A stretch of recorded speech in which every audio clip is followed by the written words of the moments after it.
Okay, thank you all so much for joining us tonight. I will hand the mic over to Stephen to open up this live podcast event. We're so excited to be here today. Well, thank you everyone for joining us.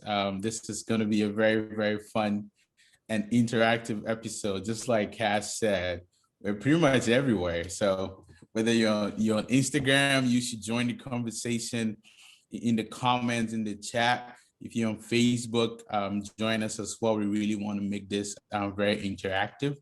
We are just excited to talk to Dr. Z to get all his knowledge around this really important topic, right? So as we all know, just to kind of level set, it is still February, which we are celebrating Black History Month. And so this is really an opportunity to really have this important dialogue about sickle cell and racial justice and all the different things that we typically see in terms of racial injustice in the healthcare system, specifically for sickle cell. So we're just excited to dive into this topic here. And so I want to start by asking you, Dr. Z, some rapid fire questions. Oh man, okay, I love it. And I know you didn't see that one coming. So oh man, you got, but I'm excited. I know. So you really get to pick only one of them, right? So the first one I want to ask you is, would you rather listen to a podcast or read an article? Listen to a podcast. Listen to a podcast. Interesting. I lost a bet with Cass because I was like, I think he's going to say an article, but I guess I lost that one. I'll throw another one to you. LinkedIn or Facebook? Oh man, that's a really tough one. There's nothing rapid about that question, dude. Facebook. Facebook. Okay, what if I threw in Twitter and Clubhouse? What would you say? Man, I still think Facebook. You know why? Because that's where the warriors are mostly. And okay. That's really why I like Facebook, because that's where I learn the most from you guys. LinkedIn, I think I like, it's got a special place in my heart because it helps me engage stakeholders from all over the place. Mm-hmm. But if I'm going to pick one, I'm going to pick the warriors always. And the warriors are on Facebook mostly. And that's where I like to be. I agree, especially like you said, Facebook is where we see all the sickle cell warriors engage and interact. So couldn't agree with you more. I also love my LinkedIn too. So I kind of am on the same boat with you. Last one for you that I want to ask is pediatric or adult hematology? Which one? You're killing Let's me. see. You're killing me. All right. So I love the babies. I really do. But there's something special about adult sickle cell patients. I can't make a decision there. I really can't. I can't choose. You gotta pick one. And you know what? Just the way I can't choose right here, that's how I can't choose in my clinic. I stopped sending patients to adult providers. I'm just keeping everybody because I want all of it. I want the adult patients. I want the sickle cell, the pediatric patients. I want all of them. That's too hard of a choice, man. Don't make me make that choice.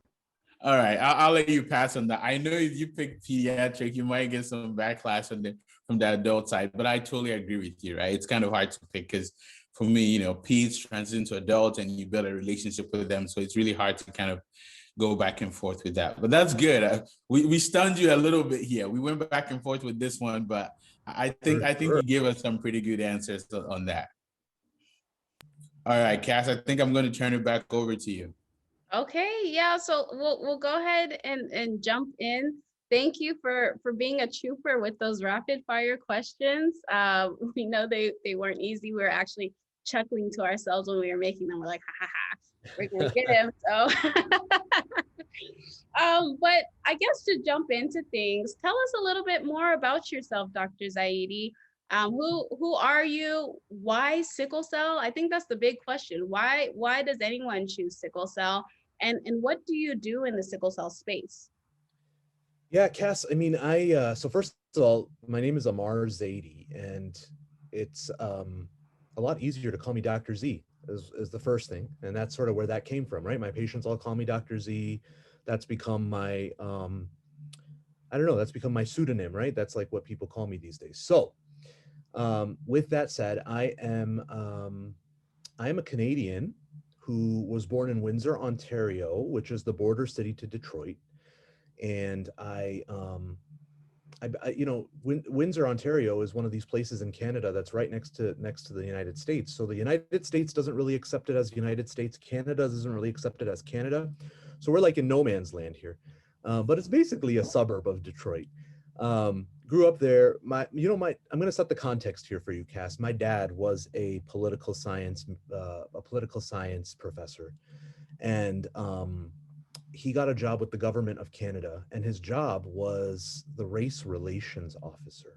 Okay, so he arbitrated and settled disputes that came to the provincial government about discrimination and prejudice. As a young child, those conversations about his day at work were happening every day. I felt like we were having conversations about what happened at work, what he was working on. We had really open, meaningful conversations around this as a young child. And I think that stuck with me in a way that I never recognized. To me, it was annoying. My dad would be talking about work at the dinner table, and I was like, he's lecturing us about something. But it stuck with me. And I sort of forgot about it for a little bit. Um, until I started experiencing it, right? So 9/11 happened when I was a senior in high school.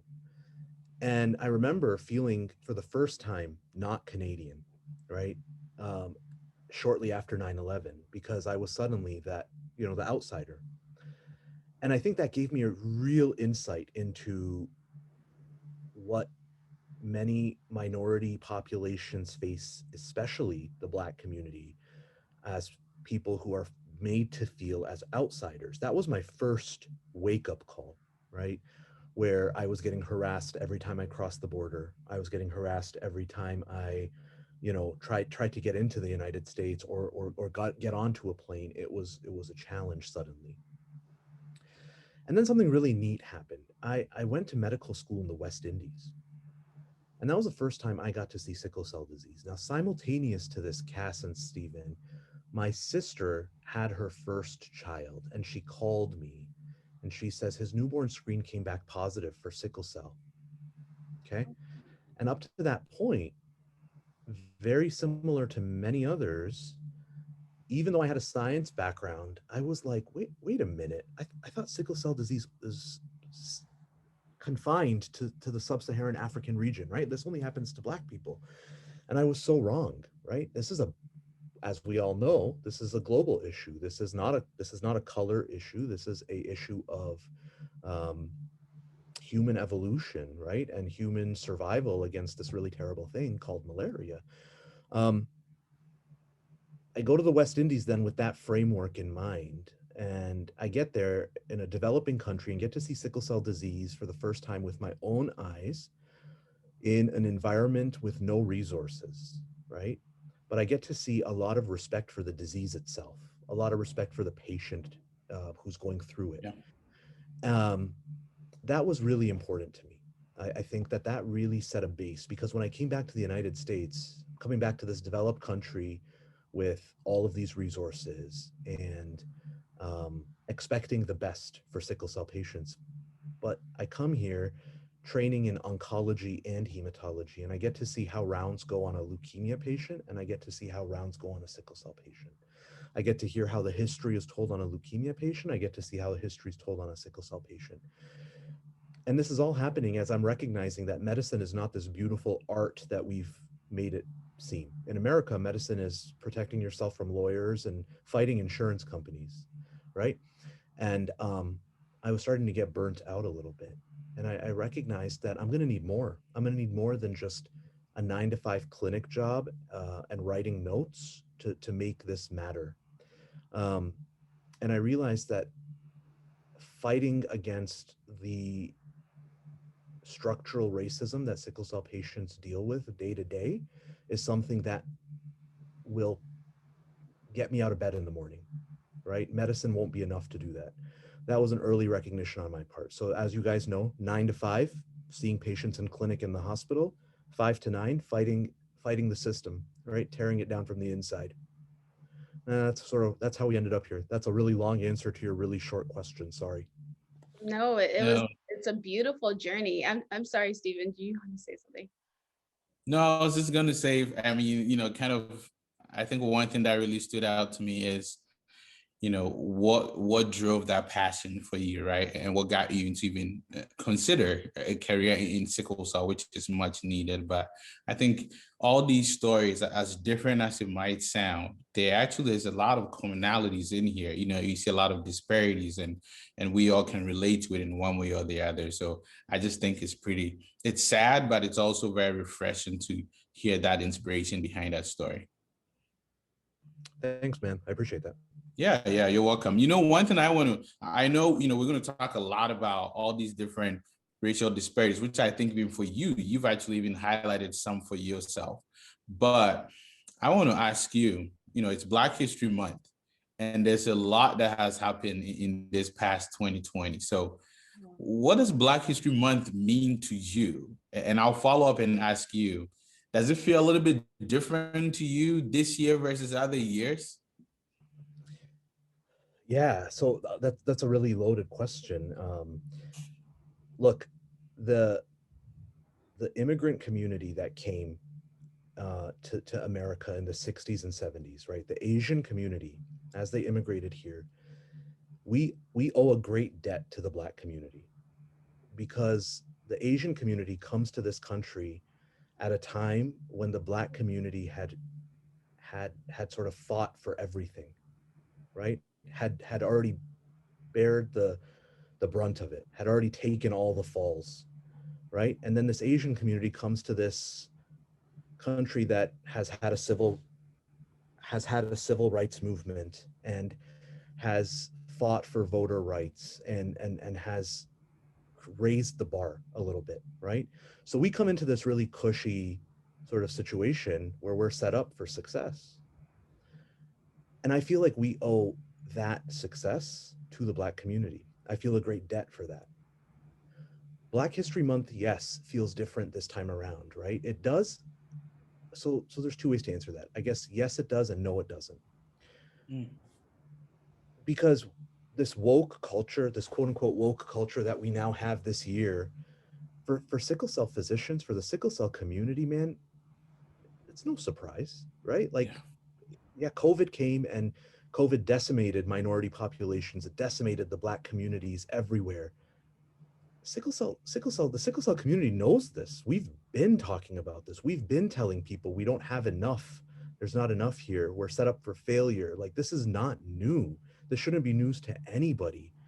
Um, so while it feels a little different, it kind of feels the same, right? Yes, we get these terrible reminders that come. It seems like every month we have a new reminder that Black lives don't matter, right? Um, but I feel like that those reminders are necessary for the general population. The sickle cell community doesn't need those reminders. The people who take care of sickle cell patients don't need those reminders. We see it every day, right? The first person to get furloughed in our clinic was our sickle cell social worker. Okay, think about that. At a time when the person, arguably, that sickle cell patients needed the most in that moment is the first one to go. That's a system we've been fighting. So yes, it felt different, but at the same time, it really didn't. It feels like we've been fighting this for a long time. Yeah. And for me, I think, I've kind of struggled with the same thing too, right? During all these racial unrest and COVID, and when people actually started to even learn more about this pandemic and who it's affecting, who it's not affecting, and even for now, vaccines are out, and there's data showing how even with vaccine distribution, there's disparities in there. For me, it's nothing new, So when people reach out to me like, "Hey, what do you think about this? How can I help?" My initial thought is, this is nothing new. And in sickle cell, it's actually, like you said, people have already known that. The sickle cell community has already seen this. And so it's kind of, for me, I think it's kind of sad that the sickle cell community has to be reminded, especially because sickle cell disproportionately affects Black people. They have to be reminded about racial injustice to Black community, and then also racial injustice as a sickle cell patient. So I want to follow up in terms of that. When you think about, now let's focus a little bit on sickle cell and racial injustice in the healthcare system. How would you define that? How would you define racial injustice in terms of that happening in the healthcare landscape? So I guess I would say practically it would be um, people having unequal access to services that the healthcare system provides based Hmm. on the color of their skin, right? Very simply, right? That would be the most simple way to think about it. But of course it's so much bigger than that, right? Especially in the United States where we have sickle cell disease that exists in this country for the most part as a direct result of the transatlantic slave trade, right? You add that complexity into this and the racial the racial inequalities have been building for 300 plus years, right? 400 plus years. They've been building for a really long time. Yeah. Um, I think that it's a cumulative effect that it's a trauma that has been ongoing for such a long time that it's not appropriate to simplify it into just people being treated inappropriately based on the six genes that change the color of their skin, right? Hmm. So much bigger than that. But I guess the most simple definition would be that in the moment. Yeah. For me, when I was in pharmacy school, one of my most frustrating things that I heard over and over is a lot of disease states. The first thing that you always hear is when we start talking about risk factors, Black, African American, Black, African American.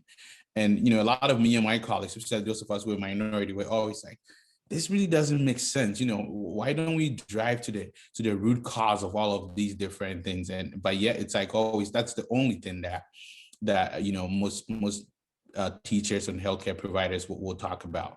I want to ask you, in terms of our education system, specifically the healthcare system, how does our education that we get as healthcare providers, how does that impact the racial injustice that patients will receive, or the disparities that we see in healthcare? How does that education impact that? I mean, subtly, right? Subtly, it's kind of like what you're alluding to. We are programmed to think of blackness or brownness as a disease, right? Mm. Like it's a risk factor, but race is not a risk factor, right? Race is a social construct. Race is not what's driving poor outcomes. What's driving poor outcomes is racism, right? That's the risk factor. The risk factor is from the providers and from the system. We're the ones who are driving this. I think that that mentality, you're right, that subtle, the the effects amplify, right? Because it's subtle when we're getting trained, right? For example, I remember one of the textbooks in which we started learning about sickle cell disease, talking about the way sickle cell disease is inherited. And I feel like we often talked about how the testing for sickle cell trait often results in um, like sort of paternity related issues, right? Mm. Okay.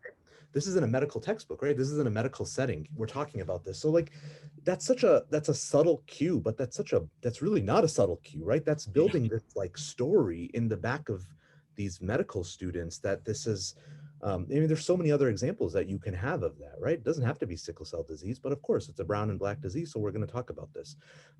There's subtle things like that that creep up and settle into the depths of your mind, right? And this implicit bias is so real. You develop this blind spot, right, as you're driving. It's very similar to when you're driving, right? You're practicing medicine with a blind spot, and you don't recognize that blind spot's there until you either look at your blind spot or something tells you, hey, there's something in your blind spot. Be careful, you're about to hit it. Um, and I think I've told you guys this. I mean, I took an implicit bias test when I was in maybe the middle of my fellowship, and I found that I had an implicit bias that made me treat white patients a little better than black patients, right? That's what my implicit association test showed me. I'm a brown kid born to like this liberal father who believed in everything opposite of that. So even though I had that upbringing, the subtlety of medical education, the way we're socialized, the way, the way mainstream media influences how we think changed me, right? But what that did for me, and the recognition of that made me realize that I need to be aware of my bias at every single moment. I have this bias that's built into me. So now I have to look in my blind spot. I got to make sure that I'm doing everything right, because even the smallest decision influenced by that can have huge consequences for my patients. Yeah. And I think, even to your point, it's so sad, even for us as minorities, sometimes we even catch ourselves doing the same thing too, because inherently that's one thing that we've been kind of trained to think. And one thing you said that really sticks out to me is you said, implicit bias, it's so real, right? And we tend to even forget about it. You shared a little bit about your career experiences and all of these different things. I'm curious, is there one specific maybe experience or scenario that you can think of you know that you can think of in terms of like this was something that was really racially motivated, from your experiences in healthcare, that sticks out to you? You know, I got this outline of questions that we might cover today, and I saw this one on there, and I gave it a lot of thought, and it was a moment of realization that was kind of sad, Stephen, actually, because as I was filtering through instances of racially motivated issues that have come up through my career, it was like this moment where I was like, wow, there's too many to choose from. Like I can't believe I'm going through a catalog this big of Mm, instances that could be, racially motivated, or highlight the racial health disparities. I mean, every day, right? I see it every single day, and it is just, it's so reductionist to point out one. I'm not even going to. What I'm going to tell you is that every day we come to work and we're taking care of sickle cell patients with one fourth of the resources of another disease space, and we are always in the back of the bus. There's Every day we get reminders that, I talk about this often, and I think you guys have heard me say this: sickle cell disease is a back of the bus disease, right? And mhm. usually we talk about that from a patient standpoint. Patients are treated like second class citizens, and they, that's clear. What took me a little bit of time to recognize is that that cage of structural racism that suppresses patients, it goes vertically. And what I mean by that is it affects every single person that's in that space, right? So Mm, I'm I don't have sickle cell disease, but the fact that I'm a sickle cell doctor makes me just a sickle cell doctor, right? In the grand scheme of things. So as a physician, I'm also in the back of the bus. And if you keep climbing that, it goes everywhere. If you talk to a pharmaceutical company and they have an onc branch and an obesity and diabetes branch and a hematology branch, the people who are working on the sickle cell drug, they're just working on the sickle cell drug, right? It's just the sickle cell drug. And it's amazing how that cage of structural racism affects us at every single level. So I don't have a specific instance for you that I care to mention, but I want to say that, I mean, every day is an exercise in seeing how our system consistently breaks down in our ability to care for sickle cell patients. yeah, that's very telling. I've never, I mean, I think I've kind of isolated each of them, but to your point, if you really think about it, it's not even just for the patient, but it's for the doctor, researchers. It really permeates through all the different points that patients have to touch, right? So I think that's very telling. Thanks for sharing that too. And leading into my question, I've been a fan of Dr. Zaidi for a while. From the very first tweet that I've seen from him, and I know you all have seen his tweets too. They go viral because it's just like he speaks the truth with like everything that he's doing. I'm sure you guys hear it within the conversation we're having right now. So we love your tweets, we love your quotes, and I've heard people say this is what a dream hematologist. We want you to treat all of us, Dr. Z, just because it's just he gets it right. Yeah. So I know you're often dropping gems and everything, but to put things into context for our audience, can you share any facts or statistics around, sickle cell and racial bias that you may know off the top of your head or that you may know? Sure. Yeah, I'd love to. First of all, thank you. Thank you for being so kind. I feel similarly about you guys. I feel similarly about your mission and what you're doing. And I tell you this every time I see you. I think the work that you guys do as Sickle Cell 101 is just so important in getting factual, curated information out to everybody, really emphasizing the global community of sickle cell disease. All right, so let's talk about some facts. Let's start at the basic. Let's set the baseline here. The baseline fact here is that there's one child born with sickle cell disease every hour in this country. Okay, 34 worldwide every hour. Sickle cell disease is considered a rare disease, but of course, there's more sickle cell patients in this country than there are cystic fibrosis and hemophilia patients combined. When we look at funding, which is the lifeline of any rare disease, we can look at cystic fibrosis and compare it to sickle cell disease. The total funding per person affected with cystic fibrosis is about $11,000 per person. When you compare that to sickle cell disease, it's about $800 per affected person. Okay? You tell me, how are we expected to make advances when that's what we're up against, right?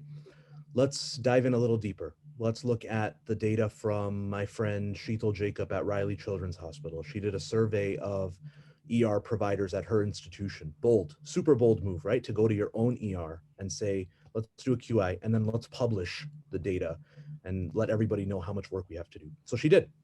And she surveyed attendings, residents, nurses, and she asked them, how confident are you in your ability to take care of pain in sickle cell disease in the ER? The more senior the people, the more likely they were to answer, we're very confident, especially the attendings and the nurses.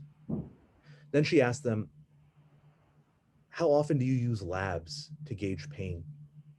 And 75% of them said, we use not labs, vitals. How often do you use vitals to gauge pain? 75% of them said we use vitals to gauge pain. The vast majority of them didn't even know that there was a guideline on how quickly pain medication should be administered to sickle cell disease patients. And it seemed like the ones that were more likely to not know about it were the ones that were more confident in their ability to treat pain. Okay. So we have now explored funding and we've explored clinical practice. We're set up in a system here that is not equipped to care for a biopsychosocial disease like sickle cell, right? We just don't have it. We have less and less providers who are willing to take care of adult sickle cell patients, right? The numbers are abysmal. I told you guys earlier today that I can't pick between adults and pediatrics. I transferred 2 adult patients from my pediatric practice in my first year of being an attending, and within 6 months, both of them died. One of them died because of iron overload, and the other one died from a stroke. It was that day that I sort of realized that I'm not transferring anybody anymore because the system's just not built for it. As much as I'd love to treat all of you, and as much as I'd love for everyone to fly here and be in Detroit so that we can build this amazing sickle cell community, we just got 8 inches of snow, and I feel like you guys are going to fly here, you're going to land, and everybody's going to be in crisis from the cold and the snow. So let's hold on that for now. But we're gonna keep that in mind though. I'll send my sister your way, I by was the gonna way. say we can move you to a tropical place, Dr. Z. I mean, let's not forget about the Warriors in the 313. True. Wow. Well, those facts are incredible, and it's just it really does contextualize how neglected this disease is, and it's something that we know and something that we have in the back of our head always. And you see it through treatment and our interactions with everybody really. But to hear it compared, 11,000 cystic fibrosis, 1/3 of the population size, and then $800 for sickle cell. Yeah, per That's person affected. per And person. every hour there's a new patient with sickle cell disease born in this country. Yeah. That's crazy. That's a community we're fighting for, right? This is always going to be the largest rare disease community in this country. Yeah. Yeah. And I mean, to your point, I think the reason why it even makes it harder too is the fact that, and again, I always like to point it out, it doesn't only affect Black people, but it does disproportionately affect people who are Black. And again, as part of our Black History Month celebration, that's kind of why we think this is really important to talk about, because if you look at these numbers Dr. Z just shared, they're really not isolated. Let's be honest here, right? It's if it was a disease that if you looked at the population that it typically affects, those things do impact funding. And Dr. Z brought up a good point. I think you said funding is the backbone, right, of any disease state. And unfortunately, with sickle cell, we keep fighting this uphill battle. One thing that you talked about is you shared Dr. Cecil Jacobs' study, right? And a lot of these doctors, and I commend her for her great job, and actually was speaking to her recently, and I actually hadn't spent time looked at that study, so thanks for sharing that. But one thing that's fascinating to me is when patients go to the ER, that is often talked about because patients have to battle having to deal with pain, and then also having to battle and prove why they need to be taken care of. I want to know, how do you train or how do you teach healthcare providers, or even some of your colleagues, what are some of the tips and tricks that you're sharing with these people to be, one, racially sensitive and just treat the people with sickle cell with more dignity? Yeah, that's a great question, Stephen. It's sad. It's sad that we have to have that, right? It's sad that we have to talk about that. But that's the reality of where we are in this country and in many other places. But let me tell you this. So I I feel strongly that building a better future with our trainees that are coming up in this space is the place where we need to focus. Mm, I always say that trainees don't do what trainees don't see. So you better believe that if we have a patient that we're rounding on who's got sickle cell disease and acute chest syndrome, we'll spend 10 minutes talking about acute chest syndrome, but we're going to spend 20 minutes talking about racial health disparities and the oppression of the Black community through the medical sort of industrial complex, right? So we'll talk about that because as intertwined as anemia and hemolysis and jaundice are to sickle cell disease, so are racism, prejudice, and bias, right?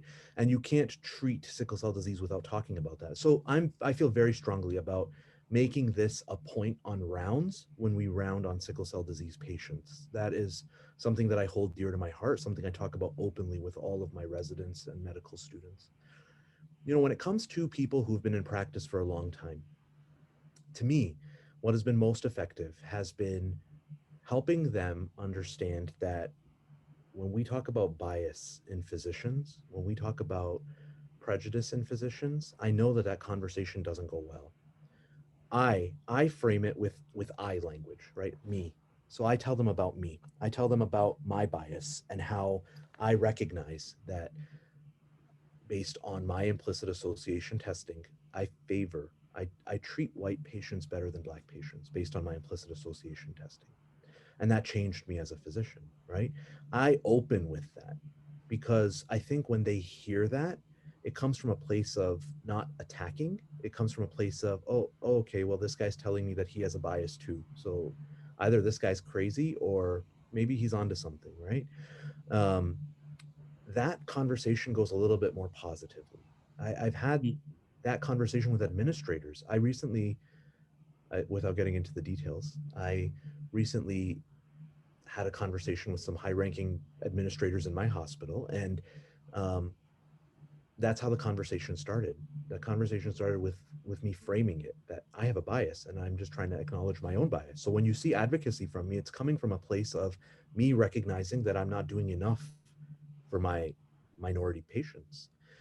Um, that's been really helpful. I don't know if that is going to help the whole system, but that's definitely helped me locally in my small micro environment here. yeah, great point. How about the students and people considering, like, pursuing a career in healthcare? Like, how do we I always like to talk about it this way. How do we catch them at the early stage? Like, what do we need to do to make sure when they're in it, like, when they're going on rounds with you, you don't have to go through the whole, the social determinants of health with them because they've already kind of got it early stage? Like, how do we tackle the students at an early stage? So I think that this generation that's coming up is a little bit different, right? I think we're seeing that this younger generation is a little bit more in tune to some of these racial health disparities, and they're quite vocal about it. They're quite active about it. Now, that being said, to me, there's no other thing I'd rather do than take care of sickle cell disease patients, right? Mhm. And right now, the space that sickle cell disease is in is probably the most exciting place in medicine, right? I don't think there's another disease space right now that has this spotlight. Number one, the spotlight of new innovative treatments that are coming, the spotlight of an FDA that is clearly motivated to get drugs out. We're in a position where racial health disparities because of COVID have become highlighted, have become spotlighted. Every institution around the country is talking about diversity, equity, and inclusion. They're talking about how do we fight racial health disparities. Well, I mean, you've got sickle cell disease in every single city in this country, in every major hospital system. Sickle cell disease patients are being treated poorly. This is the time, right? When I talk to my young individuals who are still not fully clear on where they want to land in their medical career, we talk about sickle cell disease in this fashion. We talk about it in this very positive, innovative fashion. We talk about sickle cell disease as, um, humanity's attempt to become better, right? Because I think that stigma of sickle cell trait and, the way that it was talked about in this country in the 40s and 50s with eugenics and tattooing people's sickle cell status on their forehead or putting it in braille on their abdomen, right? This happened in this country. When we talk about sickle cell disease now, even when I talk about it with my young patients, we talk about it as, there was a group of individuals that were dying at alarming rates from malaria, right? And a subgroup of those individuals at 5 independent time points developed a superpower that allowed them to live. This is actually humanity's win, right? This is humanity's win against malaria. And that should be a celebration. That allowed humanity to continue and persevere through this terrible, terrible plight of malaria. So, as a superpower, truly, that allowed humanity to continue on not only in sub Saharan Africa, but the Middle East and the Indian subcontinent, we should be celebrating sickle cell disease, right? As not something that needs to be worn as this mark of shame on your forehead, like Linus Pauling spoke about in the 1940s, but as something we need to be proud of. Like, thank you. Thank you all for helping humanity persevere on, right? As warriors and developing that superpower. I think that type of discussion is so necessary, right? We deal with a lot of stigma and a lot of colorism in Black and Brown communities, right? Where sometimes even our families within the family unit, sometimes they don't even recognize sickle cell disease and why it does what it does or how to talk about it. Um, so I think that narrative needs to change. Sorry, I've been talking for a long time. I'm No, sorry. I agree with you. I think it's, you talked about, even when you think about it, when we talk about racial injustice, we're typically talking about how do people who do not look like us, how do we get them to care more? One thing that you just mentioned is, as far as changing the narrative, how do we also get people that look like us? Even, someone in the comments was talking about how their experience in the ER hasn't been that great, even with Black doctors too. And sometimes it might not be a fault of their own. Sometimes you get too overcautious, overprotective, and you don't want your other colleagues to feel like you're treating a Black person or someone might know a little bit different. And those inherently affects the quality of care patient receives. So to your point, how do we change these narratives? And it has to hit all these different angles. So I couldn't agree with you more on what you just shared. And I also want to kind of voice a question that we got from the audience too, to add another layer. We do have a global audience, and this is a comment, but I'd love to kind of get your feedback on this. I'm watching from Ghana. and mostly find a sickle cell specialist is quite hard. I have to travel close to an hour from where I live to access the sickle cell clinic just because the private hospitals were charging so much. I know it has nothing to do with racial injustice, but and I think there's a layer to this that does, but being discussed here, um, I'm sorry, being discussed, but here in Ghana, finding hematologists is hard. Do you have any, I guess, insight onto how this topic kind of seeps out into the global audience?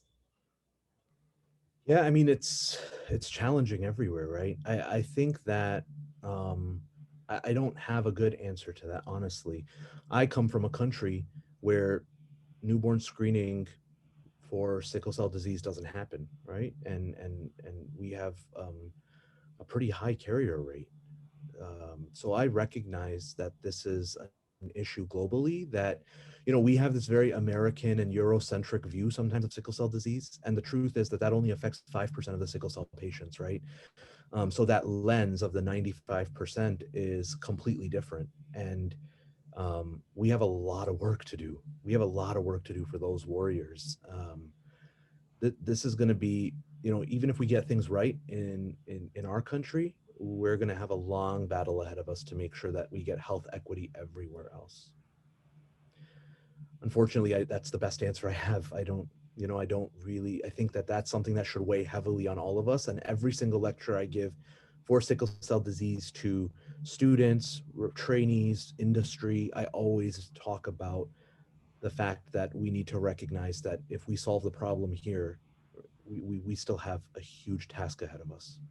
Yeah, and Also, I would also like to just to add to that. I like giving kind of, it is Black History Month, and just giving a history of sickle cell. Although it is a rare and orphan disease here, it's a common genetic disorder everywhere else in the world. Like, sub-Saharan Africa, I think the countries with the highest populations of people living with sickle cell disease are Nigeria, Congo, and India. So um, sickle cell is very much a common, and if not the most common blood genetic disorder in the world. And it was the first molecular genetic disorder discovered. And that was over 100 years ago.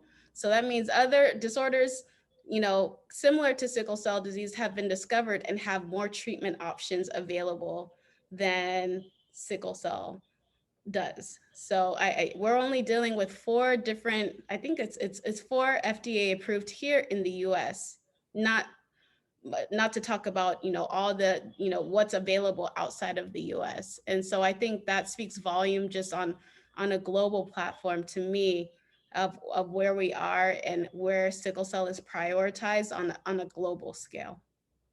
for sure, you're Yeah. exactly right. I totally agree with that. I mean, there's hundreds of millions of people with sickle cell trait worldwide. Yeah. So you're absolutely spot on. I think, the person who's wrote that question was from Ghana, so I could relate to that. And as surprising as it might sound to others, and I know it's no surprise to us, that to me is no surprise. My sister lives in Ghana, and her most recent hospital visit, same ordeal, same challenges. And I think when we start talking about disparities, right? Like to Dr. Z's point, we get in this environment where we think about it because it's a lot of challenges here. And, sometimes we have to focus on what we got in front of us. But when we take it to other countries, whether it's Nigeria, Ghana, all these different places, that disparity that these patients face, it's a whole new other level. People being called witches, witchcraft, or called names, and kids feeling shy to talk about their sickle cell disease or trait status to their colleagues. And, I get a lot of emails and texts from friends that I went to college with, junior high school and senior high school with, and now they'll ask me, hey, I heard you're in the sickle cell space. I have sickle cell trait. I'm going to marry. What should I do? But now they feel comfortable, and that's a whole new barrier. So I think that disparity, it does translate even outside here, the US and Canada and beyond. And again, that's kind of why we do all these things that we do. And that's why we're having this conversation here, because honestly, it really usually starts with these conversations. And I comment that member or participant for sharing that thought with us too. No, that was wonderful. I have another question for Dr. Z. Um, I'm at the childbearing age, just a few years shy of what is being considered geriatric. I'm apprehensive about becoming pregnant because, in addition to having sickle beta thalassemia, being a Black woman in the US, the mortality rate for likelihood of dying during childbirth is 3 times higher than whites. Is there any promising procedure or treatment on the horizon to quell fears? Do you, I know you're pediatric, Dr. Z, but is there anything you can say to this? So this is a really big problem in sickle cell disease, right? Yeah. We really don't know the best way to take care of um, individuals with sickle cell disease who are pregnant. Now, she's right. Just being Black makes her at higher risk. And it's not because she's Black, it's because the system is not equipped to take care of Black people properly, right? Or allow them to access care properly, right? So again, her being Black is it's a racism issue, right? So what we have here is somebody who, without sickle cell disease, already is at high risk for preterm labor, is already at high risk for preeclampsia, is already at high risk for perinatal mortality, right? Early death of a young fetus, a fetus who's got a lower birth weight. We have all of these issues already in play. Then you add sickle cell disease to that, right? And you have a really complicated issue, right? So sickle cell disease, of course, you guys know the way that sickle cells change shape, the way that they prohibit blood flow. That prohibition of blood flow occurs in the placenta as well, right? And that can cause all sorts of problems. There is an issue with understanding well what happens in sickle cell disease and pregnancy. And the reason for that is because we have this thing called the Institutional Review Board, right? The IRB that looks at all of our research studies. And the IRB says children and pregnant women are and fetuses are vulnerable populations. So you can't do research on them easily, right? It's basically prohibited to do research. And that's a double-edged sword. It protects them from research that may be harmful, but it also ends up resulting in people doing all sorts of different things because there's no research. Nobody knows what's the right way to do things. So you end up doing more experimentation clinically because you don't have a clear answer. The vast majority of individuals, and I'm speaking as on this as a pediatrician because when my patients get pregnant, I transfer them to an OBGYN who's high risk, right? But I think most people would tell you that the right approach is probably an aggressive transfusion regimen in individuals who are in a pregnancy state. That's what my inclination would be, but that's definitely something that a high risk OB and an adult hematologist should weigh in on. Thank you. Thank you so Right. much. I hope that answers your question. I have y'all, these are really great questions you guys are sending in. I have another one here that it would be great to have your thoughts on. Uh, Dr. Z, and this is more of a comment, but um, it says, my thoughts on racial injustice in the sickle cell community is that it's generalized to just the Black community. Being a Hispanic woman and being in and out of the hospital for 24 years, I would think it would become more common, but the spectrum just seems to stay stagnant. Something I hear very often is, I'm surprised you have sickle cell, you're not Black.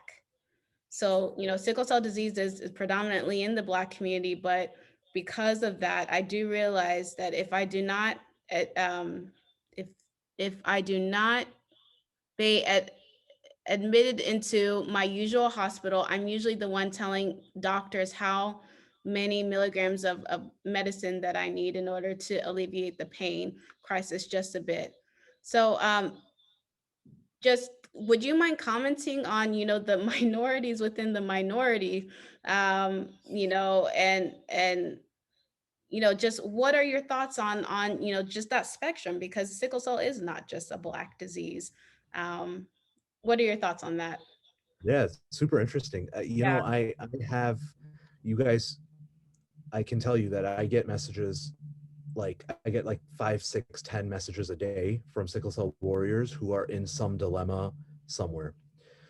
And I can't tell you the number of times I've had a Hispanic patient who is in some small city somewhere who can't get doctors to believe that they have sickle cell disease because they quote unquote look light skinned, um, and are being refused pain management, pain treatment until their hemoglobin evaluation comes back showing that they actually have sickle cell disease. I've seen this no less than a dozen times in the last 6 months. So I completely agree. I mean, I think that we certainly need to recognize that this is a very um, the boundaries of color actually really don't exist in this disease, right? So I remember going to Europe for a meeting where I met a colleague from Sicily, and she told me that she has 750 patients who are lily white, every single one of them, right? and I've always known that, right? Like theoretically I've known that that exists, that's a thing, but to hear it from a colleague in that moment was so powerful, as we were advocating for access to a newly FDA approved drug in Europe. um, it kind of it resets you a little bit, that you do have individuals who are not black that are suffering. And in this country, it's amazing that while sickle cell disease is subject to racism, bias, and discrimination because people are black, the minorities within the minorities, exactly what you said, I love that, are subject to even more discrimination and prejudice in like this reverse way where they're like, no, you're not black, you can't have sickle cell disease, which is just crazy. So we have a lot of re-educating to do. We have a lot of re-educating to do, not only on the healthcare side, but also within the sickle cell disease community from top to bottom, all the stakeholders, legislators, right? This is going to take a really, a really big effort to re-educate and recenter everybody. Yeah. Absolutely. I don't know if you have anything to add to that, Stephen. No, I think I just wrote down minorities within the minority. I think we need to have a dedicated session just for that. To Dr. Z's point, it's often overlooked, but it's such a needed group that we need to also speak to. Absolutely. Okay, so I want to kind of gear towards maybe a positive note, and a question I have for you, Dr. Z, are what are you looking forward to in the landscape of sickle cell care in the future? So the best part about this community is there's a lot of good things, right? So we're in a time right now where there's a spotlight on sickle cell. We're in a time right now where there's innovative new therapies in sickle cell. Um, the best part though about this disease space is you guys, right? It's the warriors. It's the way that you guys connect. It's the way that this community's knit together, right? That is the best part right now about all of this. What I'm looking forward to though is getting to a point where belief and trust in the medical system and medical doctors is something that we can earn back. I think that that will be the time where we make the most difference. When doctors finally do enough that they've earned the trust back of sickle cell patients and minority patients in Black and Brown communities, is when we're really going to start making a difference in this disease. Because we could have all the treatments and all the cures, but until we've earned trust back, it's not going to matter. So I think we're heading in the right direction. I think it's going to be slow and steady, but I'm looking forward to that day. Wow, that's a lot to take in. I can't. I think it's very powerful what you said, right? One of my favorite quotes is, "Respect is earned and not given." And again, to your point, that trust, the sickle cell community have been burned so many times. So, to your point, hopefully, we can get to that point where patients feel more comfortable. I always tell people,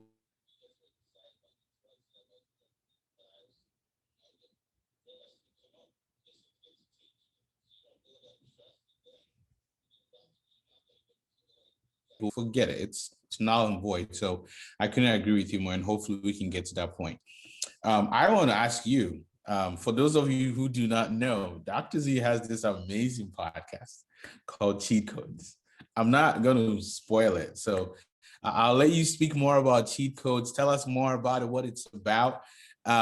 Hopefully we can come. I know Cass has been on that show already and she can speak to her experiences, but I love listening to it. So tell us more about it and where people can actually find it too. Yeah, so Stephen, the podcast is called Cheat Codes, a sickle cell podcast. And the reason it's called Cheat Codes is because growing up, I played a lot of video games. I don't have time that much. Well, that's kind of a lie. I still get to play a few video games here and there. There you go. But I gotta say, so growing up, when we were stuck in a level in a video game on Sega Genesis and Super Nintendo, we'd put in a cheat code. And that cheat code took you to the next level. It gave you a little bit of an extra ability to go further in the game. So the concept here is taking sickle cell patients' level of knowledge to the next level by giving them cheat codes, right? That let them go to that next level. And the reason that this even came about was because I recognized that I didn't have enough time in clinic. There's not enough time in clinic to go through the nuances of sickle cell disease. And what early on in my career was happening was I'd say, hey, I want to start you on hydroxyurea. It's a really good medication. You need to do it. These are the side effects. And, here's the prescription. Let's talk about it in 3 weeks when we get your lab results. And that was terrible, right? Because then what would happen is I set that patient up for failure. That patient would go, they would Google hydroxyurea, they would find whatever they could, they would go on Facebook, get people's opinions, which is fine, which is great. But I wasn't setting them up to succeed. I wasn't giving them the knowledge that they required, and I didn't have the time for it. So I said, how can I extend my clinic visit? Let me extend my clinic visit outside the clinic. Let's start doing this podcast where I can meet patients where they are. I can give them all the factual information in an easy to access way that they can access at a time that's convenient for them. So now the conversation in clinic goes something like this. It goes like, hey, I'm thinking about starting you on X drug. This is kind of how that drug works. This is why I think you're a good patient for it, but I need you to go listen to episode 4. Because in episode 4, we talk about all the words that are associated with this new drug. We talk to the CEO of that company for 20 minutes about why they think the drug is important, how they made it, and then we talk about the clinical trial. After you listen to that, I want you to text me or come make an appointment at your next visit. We'll talk about it, right? That's the spirit of the podcast. And, that's part of it. And the other part is exposing sickle cell patients to doctors who are passionate about sickle cell disease and exposing them to advocates who they may not have crossed paths with yet, right? So I wanted to bring that sort of feeling to my patients in clinic, but it's grown quite a bit and I'm proud of it. I hope you guys get a chance to subscribe and listen. And Stephen, your invite's coming, man. Love it. Love it. I think, one thing that's so cool you talked about is the fact that you give the patient an opportunity to make an informed decision, right? Go listen to it. This is the information that's available. Now tell me about it. It is that, for me as a teacher and a trainer, I think about like the teach back method, right? You've developed this strategy. I think it's so good. And hopefully a lot of doctors can start recommending what Dr. Z has on the podcast, that information for their patients. So it doesn't feel like it's a one-sided thing.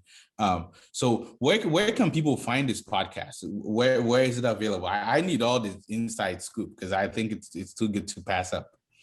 Yeah. So first of all, if you go to my profile, Dr. Z Sickle Cell on Twitter and Instagram, you'll find links to Cheat Codes Pod, right? So Cheat Codes Pod on Instagram, and then you can get it on Spotify and the podcast app on Apple, YouTube. Just search Cheat Code Sickle Cell and it'll come up. Basically anywhere you can find it, it'll pop up. Thank you. That's great. I want to kind of wrap everything up that we've talked about. We've really covered a lot. And again, for everybody joining, you can actually join us for our after party session. We're actually going to continue the conversation on Clubhouse as well. And I know we'll provide that information briefly, but I really want to say a big thank you to Dr. Z. I think this is such a needed conversation. Of course, it is Black History Month and we're covering this topic, but Black History Month is every month for every patient with sickle cell disease, every Black person, every minority. So hopefully these conversations do not end. And for me, I want to challenge all the healthcare providers out there. You know, I think Dr. Z has shared a lot of good stuff that some of these doctors need to study incorporating to earn that trust from their patients. And for the patients, you know, watching or even joining us here, we understand your frustration, but I also say that one of the things that we can do as a community or even as a patient too is also challenge your doctors. Share this episode with them. Share Dr. Z's podcast with them. Let them learn. And I always say, let these doctors rethink. Let them rethink however they're used to approaching things. So hopefully, you know, this knowledge that Dr. Z has shared today has really given us a lot of insights and challenged the way that we do things. And I can't really thank you enough. I know, Cass, you have a few things to say, but I want to end by saying again, as always, our podcast is always for educational purposes only. You know, at the end of the day, each patient is different. And so make sure you're consulting with your doctor, but also make sure you're providing them the right information to take good care of you. So Cass, I'll turn it over to you. So yeah, I just want to echo everything Steven's saying. And also just make sure you guys have access to Dr. Z. He's a good one. Keep him in your back pocket. Save him on Instagram. He, you know, I text him, and you know, he's always just a, a wealth of resources and knowledge. And so definitely follow him if you're not following him already. He is Dr. Z Sickle Cell on Instagram and on Twitter. Dr. Z, will you give us your other social media handles as well? I just want to make sure we have all your bases covered here and people know how to find you. Try to keep it simple, Cass. Dr. Z Sickle Cell on everything. On every, DRZ Sickle okay. Cell. There you go. Very, very great. So please make sure you guys are following him. He's huge on Twitter and just everywhere else, and he just drops a lot of gems. I just sit here and collect the little gems that he has, and it's amazing. And then you can find our educational content on Instagram, Facebook, Twitter, and you know, just all the other, just like Dr. Z said, we're Sickle Cell 101 everywhere as well. Make sure you follow us, show us some love. If you enjoyed this session, please like it and comment. You can also send us an email at podcast@sc101.org with any questions that you have, any follow-up questions, any topics you want to see us cover for future episodes. And then, like I said, you can always send us a text message with questions and topics as well. I just want to repeat Dr. Z's podcast is Cheat Codes, a sickle cell podcast. So please be sure to subscribe, give it 5 stars, because I mean, look at this. This is just amazing, amazing. So thank you all so much for the very insightful questions that you sent in and the comments. And like I said, that, you know, like was mentioned before, we do have an after party on Clubhouse. Join us on Clubhouse, or we'll, you know, have a little bit more of an interactive discussion on this, because it is a huge topic and we just don't give it enough time. And so let's come on over to Clubhouse and we'll keep the conversation going. Definitely. Guys, Thank you, been everyone, great. for Thank you listening. so much. I really appreciate it. Love you all. See you in a bit on Clubhouse.